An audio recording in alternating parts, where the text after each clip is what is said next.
de 70, mais avant de commencer, n'hésite surtout pas à t'abonner et à activer la cloche de notification pour ne rater aucune de nos prochaines publications. Dans la maison de Bernardo El Castillo, Fernanda vient de finir de faire l'amour avec le petit frère de Vicente. Celui-ci, sachant que sa femme est dans le bureau avec un homme, il entre donc et tire sur cet homme sans même savoir que c'est son petit frère. Mais Fernanda vient tout de suite l'interpeller en lui disant qu'il vient de tuer son propre petit frère et Vicente n'en revient pas. Tu vois bien que j'étais occupée, imbécile. Mais c'est ton frère.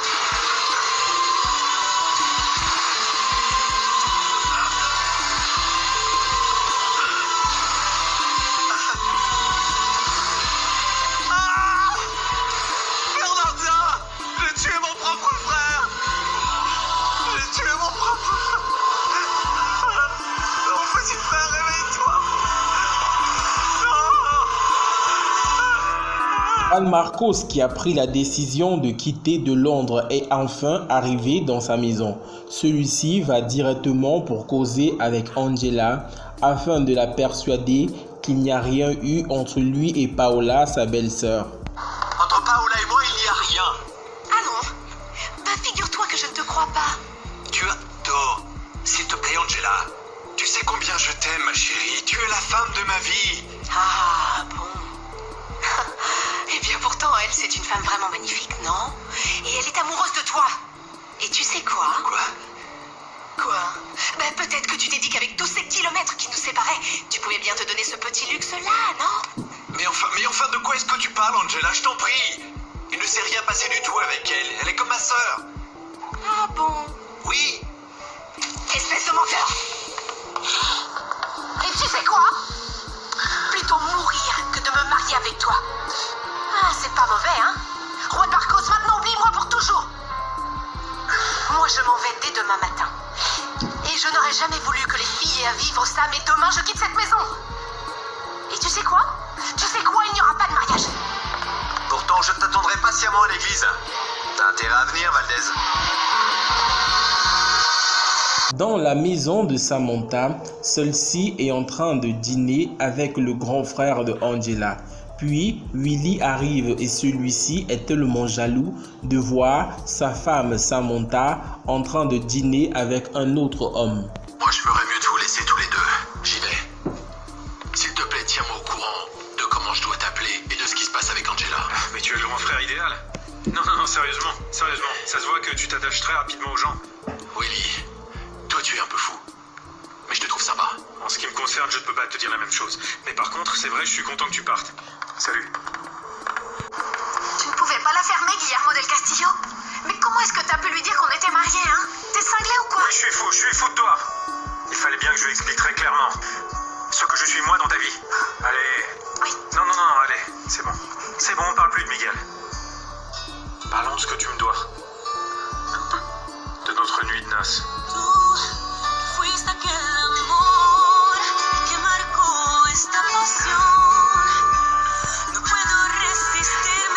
De l'autre côté, dans la maison de Bernardo El Castillo, Fernanda et Vicente se sont débarrassés du corps du petit frère de Vicente.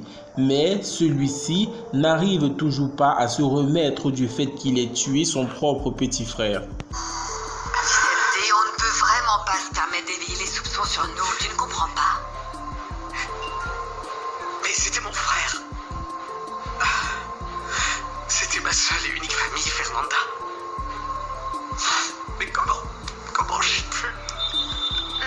Tu l'as tué car tu n'es qu'un idiot. Un imbécile, un pauvre jaloux. En fait, c'est toi que j'aurais dû tuer. Pour avoir osé coucher avec lui. Et pour t'avoir laissé faire. Est-ce que tu me tuerais, Vicente? Tu me pousses à faire des choses que j'aurais jamais imaginées. Jamais. Et peut-être viens.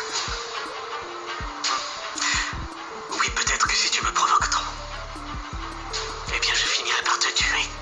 Pourquoi pas? Le lendemain matin, dans la maison de Juan Marcos, Angela est sur le point de s'en aller de la maison avec sa fille Violetta. Mais heureusement, Paola, la belle-sœur de Marcos, arrive et raconte toute la vérité à Angela. Ça y est, je suis là. Et moi, je m'en allais. Tu veux certainement savoir ce qui s'est passé? Je compte bien tout te raconter. Je ne sais pas vraiment ce qui m'est passé par la tête. Non, très honnêtement, peut-être que j'ai cru que c'était ma dernière et unique chance pour le séduire. Et j'en ai pris le risque. J'ai débarqué chez vous et puis j'ai eu l'audace d'aller jusqu'à me glisser toute nue dans votre lit. Bon, cette fois j'en ai assez entendu, ok? Je ne veux pas continuer à t'écouter parler. Ça n'a aucun sens, à quoi bon? Si, ça a un sens.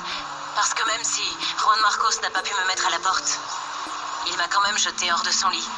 Et en plus, il a été très explicite sur un point. Tu es la seule et unique femme dans sa vie. De l'autre côté, Angela et son frère se rendent donc à l'hôpital pour récupérer les résultats du test ADN qui atteste que ceux-ci sont bel et bien frères.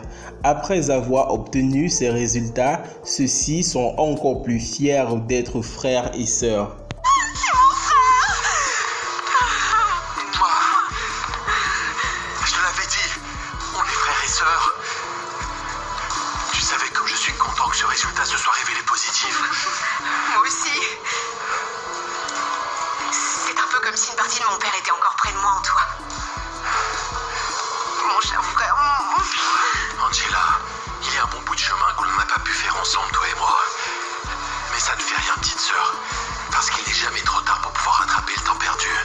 Dans la maison de Juan Marcos, Fernanda vient rendre visite à celui-ci. Elle dit à Marcos qu'elle a appris qu'il ne doit plus se marier avec Angela et dit vouloir arranger les problèmes entre eux deux. Je voulais te voir. Tu sais que tu m'inquiètes beaucoup. Qu'est-ce que c'est que cette histoire? Angela et toi, vous ne vous mariez pas? Eh bien, je vois que les nouvelles vont vite. Et Stella m'a raconté. Et elle t'en veut beaucoup, Juan Marcos. Elle dit que toi et Paola... Paola et moi, rien. La seule et unique femme dans ma vie, c'est Angela. Oui, je le sais, c'est pour ça que je suis là, parce que... Sincèrement, j'aimerais pouvoir t'aider. Je peux parler à Angela, je sais pas, n'hésite pas. Dis-moi ce que je peux faire pour t'aider. Non, rien. Je veux que personne ne parle à Angela. Si elle ne veut plus se marier avec moi, rien ne la fera changer d'avis. De l'autre côté, à l'entreprise des gardes du corps de Samantha et de Angela. Angela est sur place et est en train de fermer les bureaux. Subitement, un homme cagoulé entre dans la salle et s'attaque à Angela. Celui-ci met donc un mouchoir sur sa bouche afin de l'étouffer et lorsque Angela s'évanouit, il couche Angela à même le sol et retire son masque.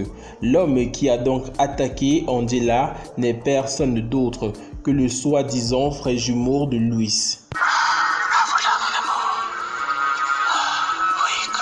Qu'est-ce que tu es belle.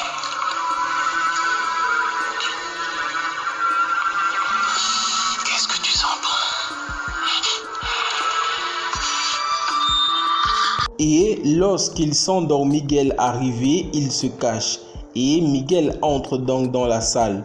Angela essaie de le prévenir que quelqu'un est là et il s'attaque également à Miguel. Miguel essaie tant bien que mal de rattraper Luis, mais celui-ci est tellement rapide et réussit à s'enfuir par l'ascenseur sans que Miguel ne puisse l'attraper. Le lendemain matin, c'est le jour du mariage de Marcos et de Angela. Tous les invités sont déjà là et ceux-ci sont impatiemment en train d'attendre Angela. Fernanda vient donc voir Marcos pour lui poser quelques questions. Des nouvelles de la mariée? Non, aucune. Eh bien, on va bientôt savoir si elle va venir ou pas.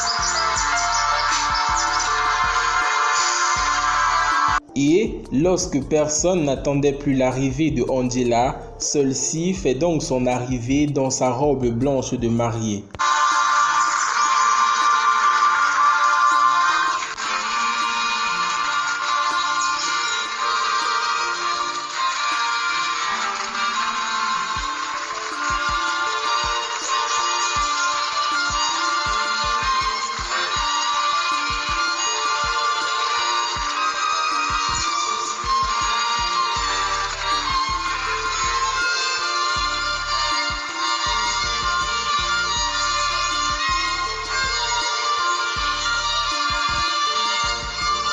Voilà les amis, c'était donc tout pour cet épisode de La Force du Cœur. N'hésitez surtout pas à vous abonner et à activer la cloche de notification pour ne rater aucune de nos prochaines publications.